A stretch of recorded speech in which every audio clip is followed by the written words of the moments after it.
Hello everyone and welcome to another MechLord video. Today we are going to talk about, well, a lot of things, but we're mostly going to discuss how incompetent Konami is being. So the latest ban list wasn't exactly really popular with the Duel Links player base at large, which makes a lot of sense, considering that this KC Cup was dominated by exactly 2 decks, and the ban list addressed both of these decks by not really doing anything. These are hits for sure, but not enough that these decks are no longer top tier contenders in the following metagame. This ban list is, in fact, so bad that I believe even I can do a better job at balancing Duel Links from this point forward. So consider this my official application to work at Konami. In order to prove that Konami is incompetent, I'm going to do 2 things. First, I will take a look at the previous KC Cups and the ban list that ensued to compare them with this one. And second, I am going to come up with my own ban list coupled with a couple of explanations and justifications for my choices. So first, let's take a look at the past. The KC Cup that happened over a year ago on February 2024, in which we were also basically in a 2-deck format, with the top 2 decks being Tachyon and Shiranui, the latter of which ended up being more popular during this KC Cup. In fact, if we take a look at the top 10, we can see that there were more Shiranui players and deck lists in the top 10 than Tachyon players, despite Tachyon being touted as a near tier 0 deck. Still, the point is that this KC Cup wasn't really diverse in terms of top decks being played. You had basically to be on one of the 2 top decks out there, and if you're not, well, this format was a lot more difficult for you. Which is why the following ban list took no chances with both of these top decks and put a lot of cards that they were playing on the Limited 1 and Limited 3 lists, with both decks being cut from playing Limited 3 staples and losing access to Limited 1 cards. But this was not all, because this cards ban list was followed by skill changes that came a bit after that, which nerfed both of these decks' skills. Tachyon Dragon Domination received a consequential nerf that made it unviable, and Shiranui style successor's nerf kept the deck playable and competitive, but certainly removed a lot of power from it. What I'm trying to say is that in the face of a 2-deck format, both of the top decks were addressed in several ways. April 2024 KC Cup showcased a much more diverse metagame. Sure, there were 2 top decks that were both contenders for best deck during this format, being Zombies and Blue Eyes, but we see that a lot more archetypes suddenly turned out to be more playable.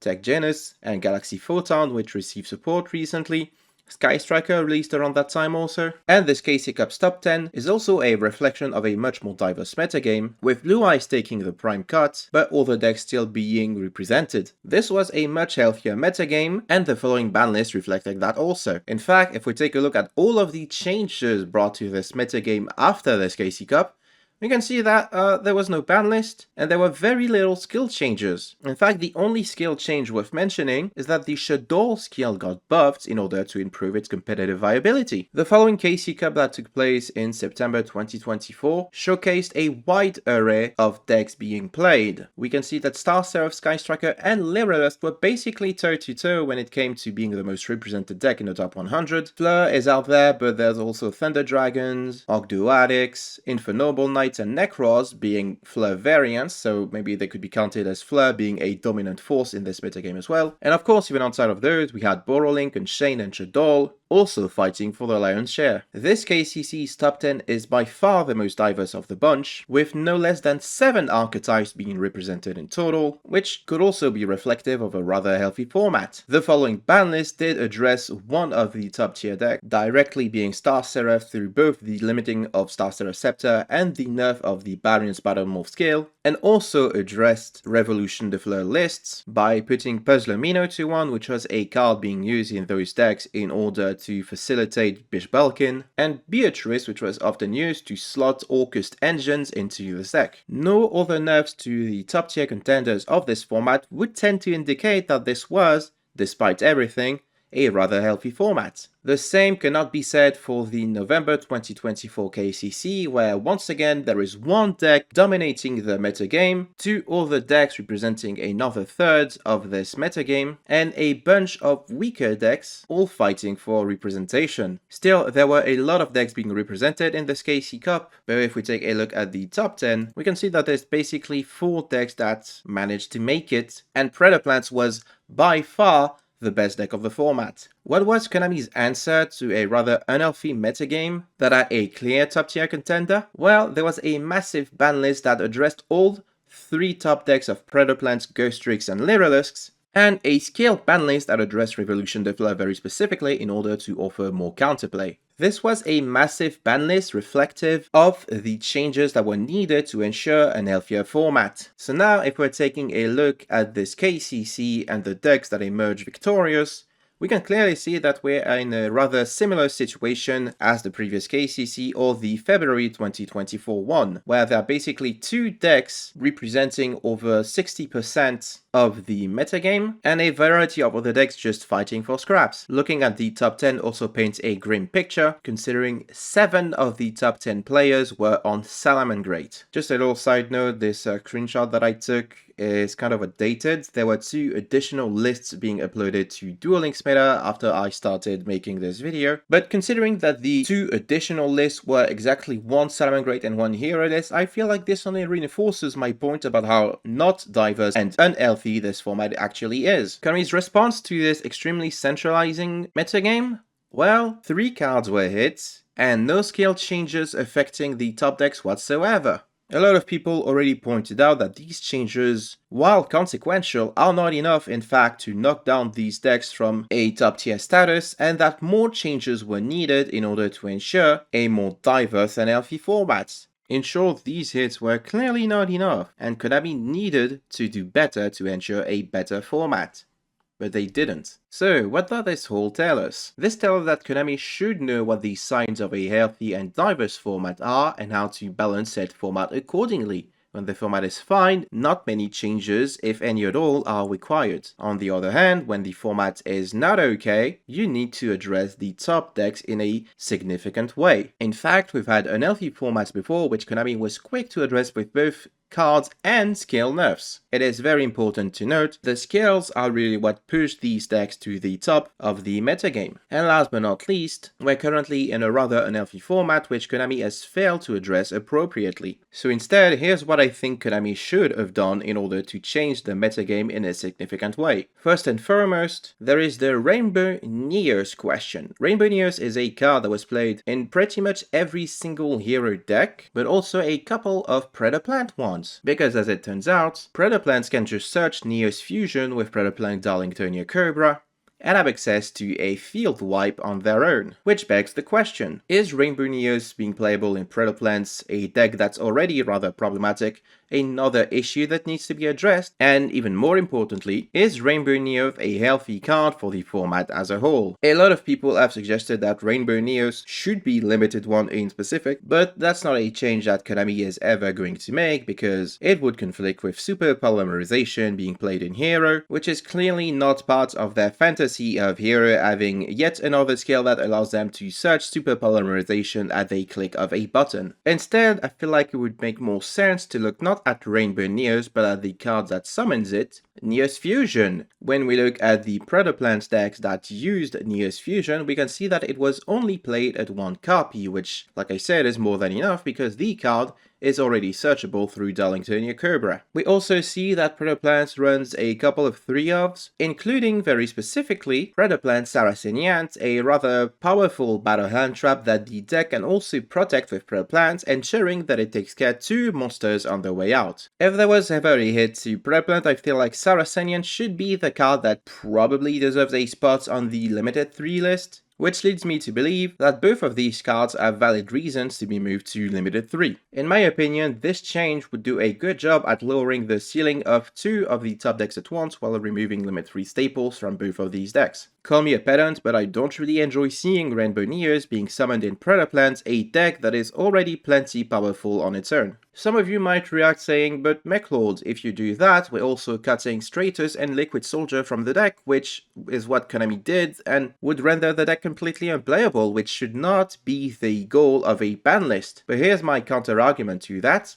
These changes are ass and do very little to hit Hero's consistency. My issue with these changes is that they also affect another version of hero that doesn't play any busted skill and focuses more on playing some fair omni-hero centric stuff, but also uses the same tool as the dragonic contact version that is much less fair. But I think that if we were to focus on hitting dragonic contact very specifically, these changes are not it, especially considering that in dragonic contact lists, both of these cards already have replacements that are currently being run. For instance, the replacement for Stratos is the recently released UR spell card Emergency Call, and in the case of Liquid Soldier, the structure deck exclusive of Prosecutor also does a good job at digging deeper through your deck in order to search the tech cards that you need. So in the sense where we're looking for neo-specific cards to hit that do not affect or have very minor repercussions for other versions of heroes, I think putting Crosskeeper to limited 3 is a much more reasonable hit, since it focuses exclusively on the dragonic contact version and not any other hero variant, which weren't problematic in the current metagame or any of the previous ones really, while also addressing the deck powerful draw power option in the same way that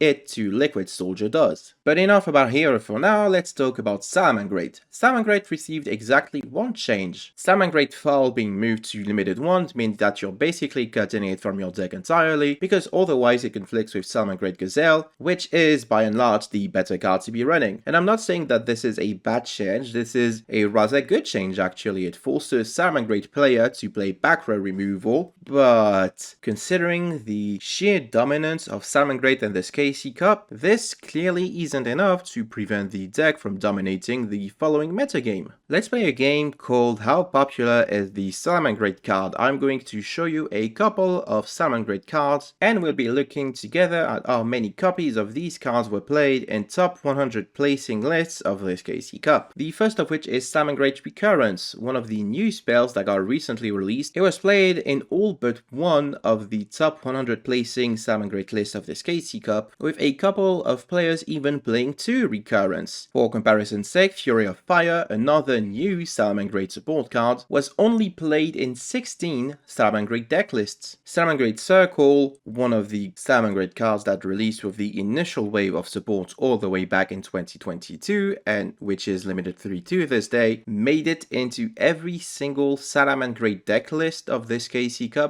with the large majority of players even playing 3 copies. This means that player willingly decided not to run limited 3 staples because Circle was that important to the deck. Likewise, Salamangreat Spinny made it into every single Salamangreat deck of this KC Cup, with a large amount of these players choosing to play 3 copies of Spinny. Salamangreat Jaguar, also very popular in Salamangreat lists, but only ever played as a one-off. And of course, the Salamangreat Field Spell Sanctuary would be present in every single Salamangreat deck, but did you know that a lot of people decided to play 2 Sanctuaries? So looking at all of these cards, one could assume that hitting any combination of those would be good to reduce the ceiling of Salamangreat. After all, consistency skill wouldn't really do much to Salamangreat, considering that they have a skill that says add Salamangreat of Fire from outside of your deck to your hand for free, but reducing the ceiling of Salamangreat is another question entirely. That could justify hitting a combination of these cards. In my opinion, the best change one could make would be to move Sanctuary and Reoccurrence to limited 3 altogether with Circle, in order to make dealing with Salamangreat specifically a bit easier. I think it is also worth taking a look at some of the most popular cards of this KCC being cards that specifically prevent OTKs. For instance, if we look at a Lord Life Barrier, a card that is currently limited 2, we can see that it was actually played in a lot of Salamangreat and Hero decks of this KC Cup. In fact, it might be one of the most popular generic tracks of this format as a whole. The similarly limited to Rainbow Life was also played in some Hero and Salamangreat lists. Damage Diet was the surprise revelation of this KC Cup, being played in a decent amount of Salamangreat decks very specifically. White Princess, which is very powerful against Hero and not very powerful against Salamangreat, was played in a handful of lists. The infamously still limited to Kytroid is still seeing competitive play to this day, and the recently released at limited 3 Necro Gardener was of course widely popular in both both Hero and Gemini, the latter of which being able to search it in order to use it as a discard during their opponent's turn. Looking at the presence of these 6 specific cards in this KCC reveals something very interesting that I'm sure a lot of you knew already, which is that we currently are in a very OTK-centric format. The problem with that is that the decks that play the anti-OTK cards are also the one that can OTK you the best. It is no coincidence that we're seeing these cards being used in Salamangreat Hero and to a lesser extent in Gemini, a deck that is also very capable of OTK. Therefore, in my opinion, one of the better changes that Konami could have made was to restrict these decks from being able to play these anti-OTK cards altogether. Cards that completely shut down lethal are not healthy for the game in general, and I'm looking very specifically at a Lord Life Barrier and Rainbow Life in that regard.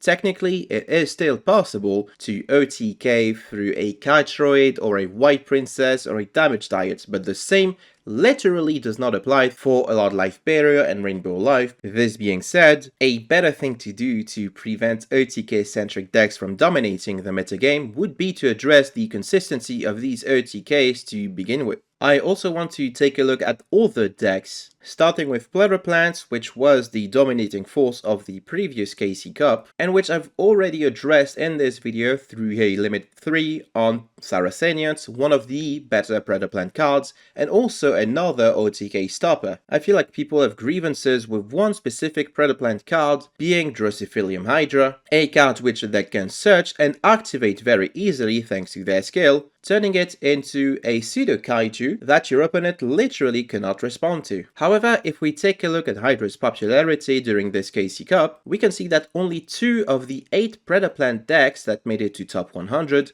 were in fact playing Hydra. On the other hand, the trap card Predaplanet was the much more popular choice, which makes sense considering that kaijus are not exactly good in the current format. Hydra is not great in the current metagame, which is why it got sidelined for the more flexible Predaplanet. This being said, the ability to just click yellow button get a kaiju is not healthy for the game in my opinion, and is something that should be addressed but not necessarily through a card hit. And last but not least, as far as the top decks are concerned, I want to take a look at Gemini, a deck that did surprisingly well in this KC Cup and has since received some support in the form of Gemini's Lord Gold Knight. This being said, this is Gemini we're talking about, so I don't think the cards in the deck itself are the ones causing problems. What is causing problem and might be causing more problems in the future is the skill that Gemini decks are using very specifically. But we'll get back on that later. So for now, this is what our ban list looks like. There are a couple more hits than the official Konami ban list, but I think these hits are necessary in order to knock down both of the top decks and ensure a more diverse metagame. And despite everything, there are only 3 hits to Salamangreat, 2 hits to Hero, 1 hit to Predaplant, and 2 generics being hit as well, which I think still ensures that these decks have a competitive future for the time being. However, like I said before, hitting cards is a nice start, but not enough to make the format much healthier in the long run. The real issue with this format, and indeed the previous ones, are the skills. You can't properly balance Duel Links in 2025 without addressing the skills that allow these decks to thrive. Here's a refresher on the skill changes that Konami did following this ban list.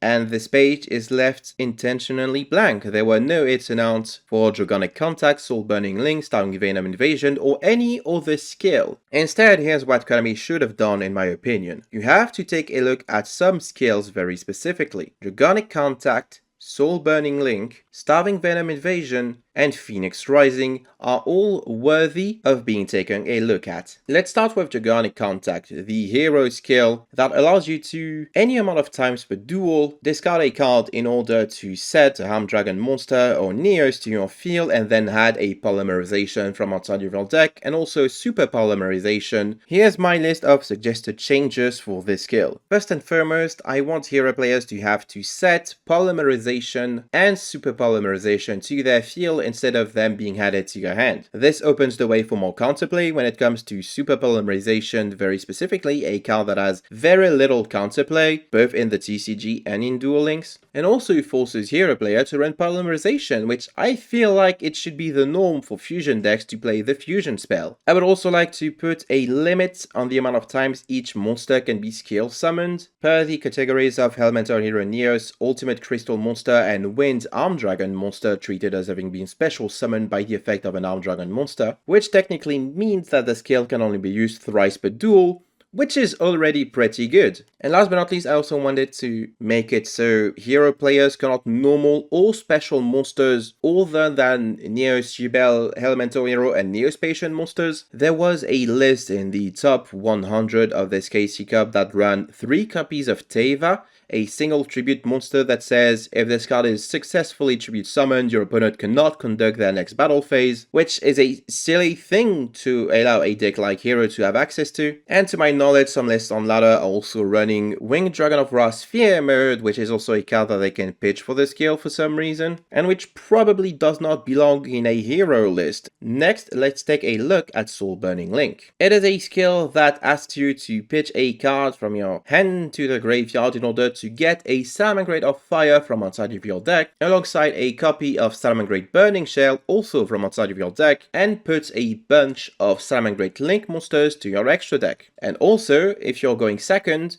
you get to put a Salamangreat monsters from your deck face down in your field or add it to your hand. First and foremost, I feel like you should have to send a Salamangreat card in order to activate this skill altogether. You should not be able to just get rid of any single card in your hand, which in turn means that you have to play more consistent lists in order to get access to your skill as a whole. Like with the previous skill, I will also like it if you were forced to run Burning Shell in your deck in order to search it from your deck instead of it being generated out of thin air, which I don't think makes for very interesting gameplay otherwise. And last but not least, I would remove the part where you get a Salamangreat monster for free if your opponent controls a card, which I'm not sure why they even bothered to put this thing on the scale. I get that this is a way to make going second a bit better, but this is Salamangreat we're talking about. A deck which is pretty flexible, consistent, which you've given a way to dodge targeted disruption in the form of the free Burning Shell, and which certainly doesn't need yet another monster for free that they can use as link material. And last but not least, I feel like a very interesting change would be to remove the Salamangreat of Fire from your field or graveyard from play at the end of the turn